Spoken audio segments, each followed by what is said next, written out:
नमो बुद्धाय मित्रों। बौद्ध धर्म में मन और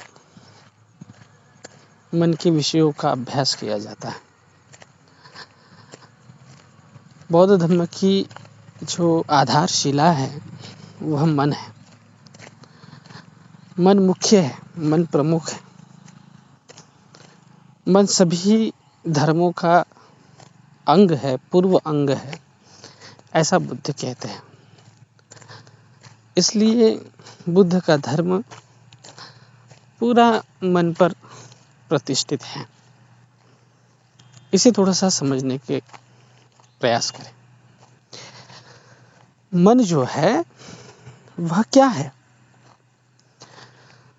तो अपने अस्तित्व में जब व्यक्ति देखता है, निरीक्षण करता है, परीक्षण करता है अपने व्यक्तित्व का, तो उसमें उसको एक चीज निरंतर होते हुए दिखाई देती है।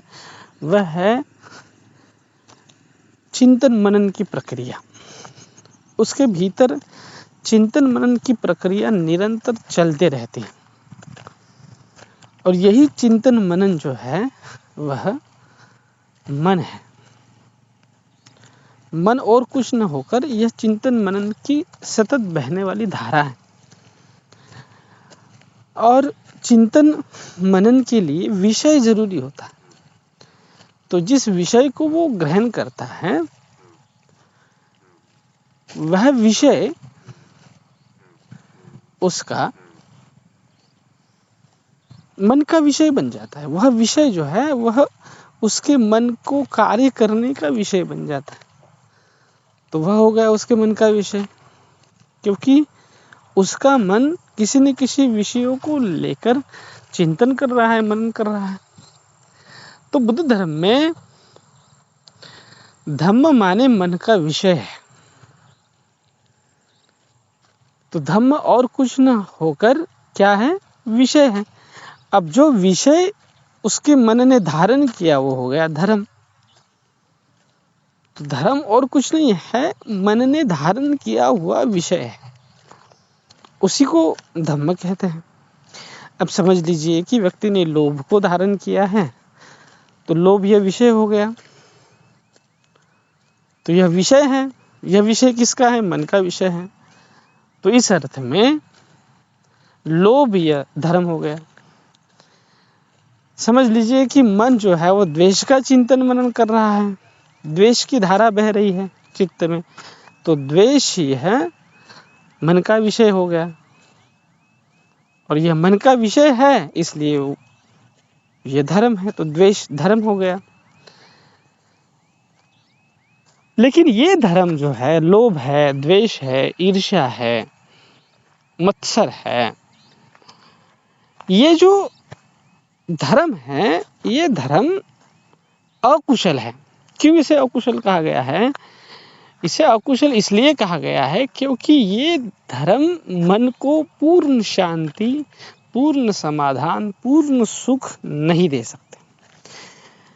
यह मन को दुख देने वाले धर्म है, यह मन को पीड़ा देने वाले धर्म है, यह मन को परिपक्व नहीं बनाते। यह मन को जो है वो अज्ञान और अंधकार में ले जाते हैं, अविद्या में रखते हैं। और इस अर्थ में ये धर्म जो है ये क्या हो गया? अकुशल कहा गया।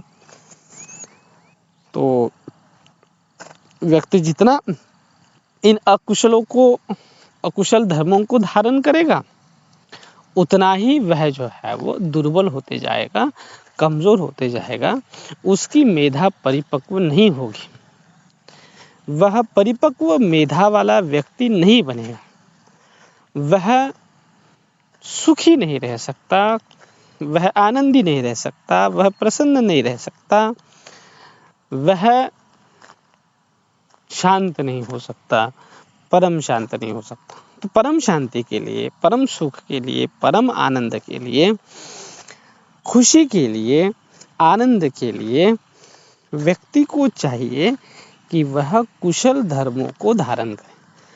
तो समझ लीजिए कि भगवान बुद्ध ने फिर कुशल धर्मों की सूची बताई।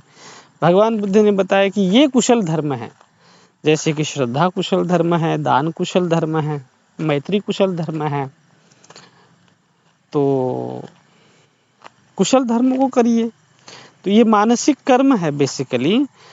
तो आप कुछ नहीं कर सकते तो मनो कर्म करते रहिए। समझ लीजिए आप कायिक कर्म नहीं कर सकते, वाचिक कर्म नहीं कर सकते, तो मनोकर्म कर सकते हैं।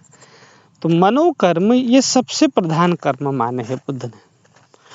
आप बैठे बैठे भी किसी के प्रति जो है वो द्वेष को उत्पन्न कर सकते हैं, और बैठे बैठे आप मैत्री को भी उत्पन्न कर सकते हैं।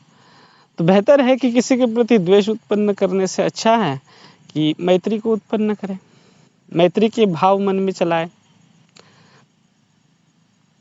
करुणा के भाव मन में चलाएं, मुदिता के भाव मन में चलाएं, श्रद्धा की धारणा मन में धारण करें।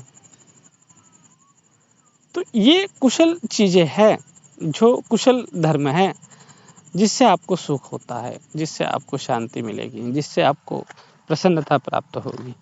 तो ये करिए, ये बेहतर है। तो ऐसा करने से व्यक्ति के मन को आनंद मिलता है। ऐसा करने से व्यक्ति के कर्म अच्छे हो जाएंगे, उसके मानसिक कर्म भी अच्छे हो जाएंगे, कायिक कर्म भी अच्छे हो जाएंगे, वाचिक कर्म भी अच्छे हो जाएंगे।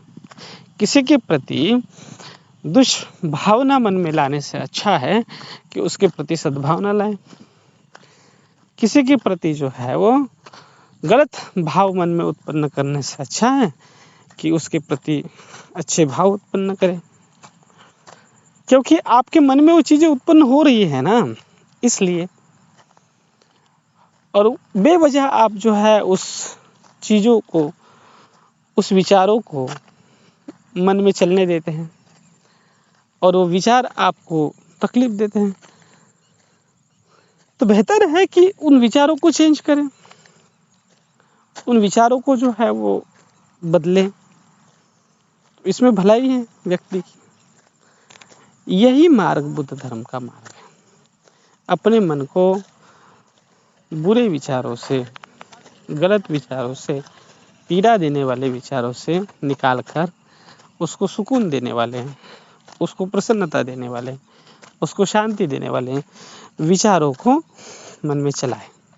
तो वह जितना विचारों को मन में वो चलाएगा, उतना ही उसके जीवन में शांति आएगी, सुख आएगी, और वह प्रसन्न होकर जीवन यापन कर सकता है। बहुत बहुत आभार, धन्यवाद मित्रों।